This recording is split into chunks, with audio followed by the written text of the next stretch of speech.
Good Shabbos. One of the questions I'm asked often is why is it then diaspora we have 2 days of Yom Tif when in Israel there's only 1 day of Yom Tif except for Rosh Hashanah? So the technical answer is that in the times of the temple, when did we know when Yom Tif was? It was based on when the first day of the month is, obviously. The Yom Tif Sukkot has to be on the 15th of the month, the Pesach has to be on the 15th of the month, Rosh Hashanah is the first of the month, and so on. And the way you knew the first of the month is witnesses would come and say that we saw the moon last night, so today is the first day of the new month. Now, the Beth Din, Sanhedrin, had to communicate this to the rest of the Jewish community, the rest of the Jewish world. At first, they would light fires on top of mountains, and there was a chain reaction of fires being lit on top of mountains till the entire Jewish community knew when is Rosh Chodesh. Except saboteurs would light fires on the wrong day just to confuse everyone, and therefore that was no longer a way to go forward. And so they had to send messengers. Now, it took time for messengers, shluchim, to go from Jerusalem to different communities. Any community where the shluchim would get to before Yom Tif would keep 1 day Yom Tif. Anywhere that it would take longer, for whatever reason, they would keep 2 days Yom Tif. Well, the question then is, but now that we know when the first day of Yom Tif, the first day of the month is, based on a calendar, why do we still keep 2 days Yom Tif?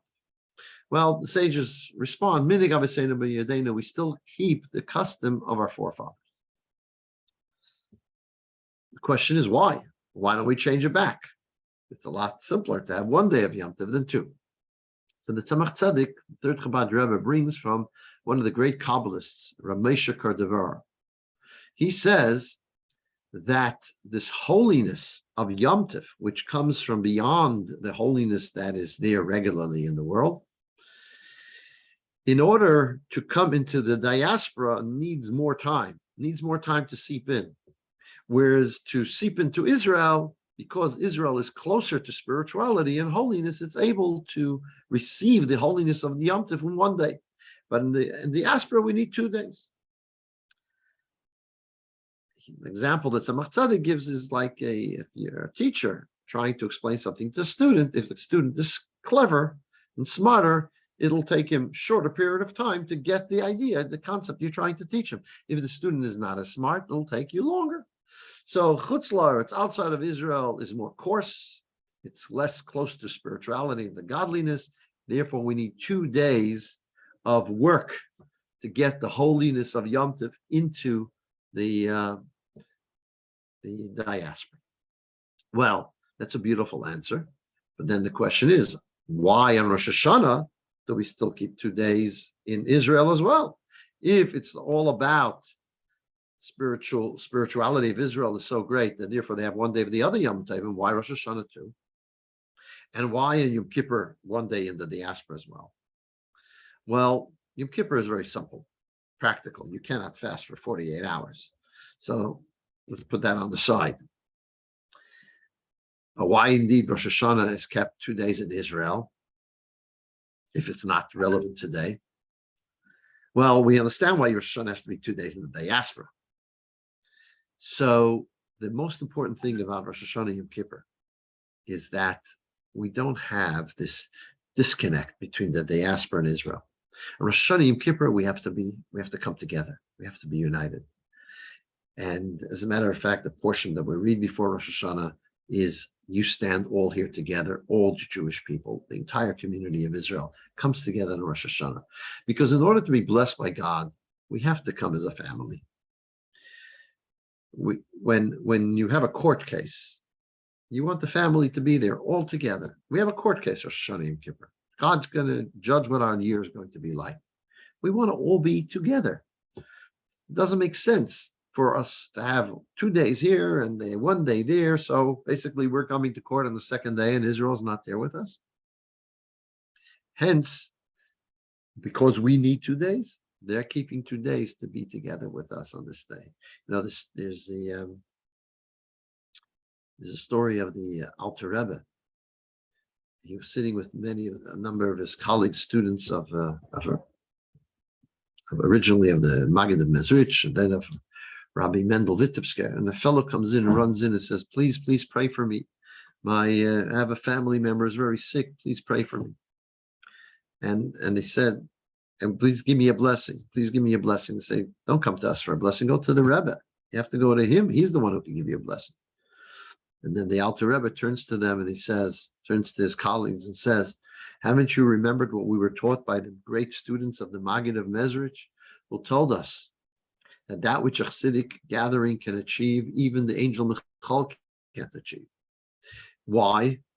Because there's one thing when children go to their parents, ask them for things for themselves. There's a totally different perspective. When we ask, when all the children ask the father to help one child, when all the children ask for a particular child, it's hard for the parent to ignore that. So we, on Rosh Hashanah, we come together as one family. Now, Rosh Hashanah is a time, it's like Herb Brooks, who was the coach of the Olympic hockey team.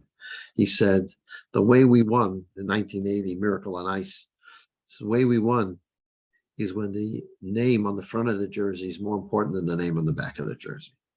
Front of the jersey is the team name, back of the jersey is the person's name.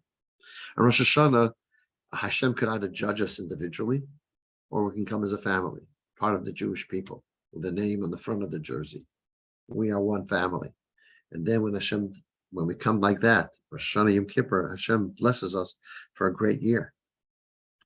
This is very much connected to this year, the year of Hakel.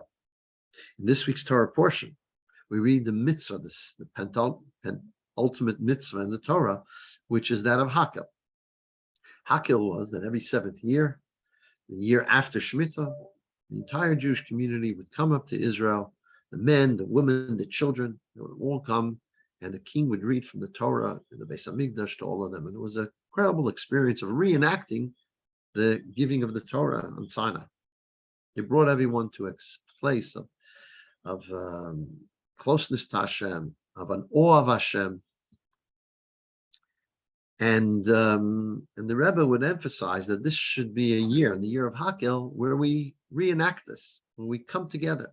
Families come together, communities come together, do a lot of activities that bring families and communities together that you might not normally do. That's what the Rebbe emphasized on this year of Hakel in general. Now, there's an interesting little perspective that I spoke on the first night of Rosh Hashanah that I'd like to share with you, which is associated with this Hakel. We'd like to give acronyms for the day, the year. This year's Tafshin Pei Gimel. And so there are many acronyms that were given for this. But Tafshin Pei Gimel, Pei is Parnasa and Gimel is Gesund. So this year should be a year of Parnasa and Gesund. Gesund and Parnasa are two of the cardinal requests that we have for Hashem. As a matter of fact, one of the reasons we take an apple and dip it in honey on Rosh Hashanah, because the apple has three qualities. It has good taste, it has a good odor, and it's a beautiful looking fruit.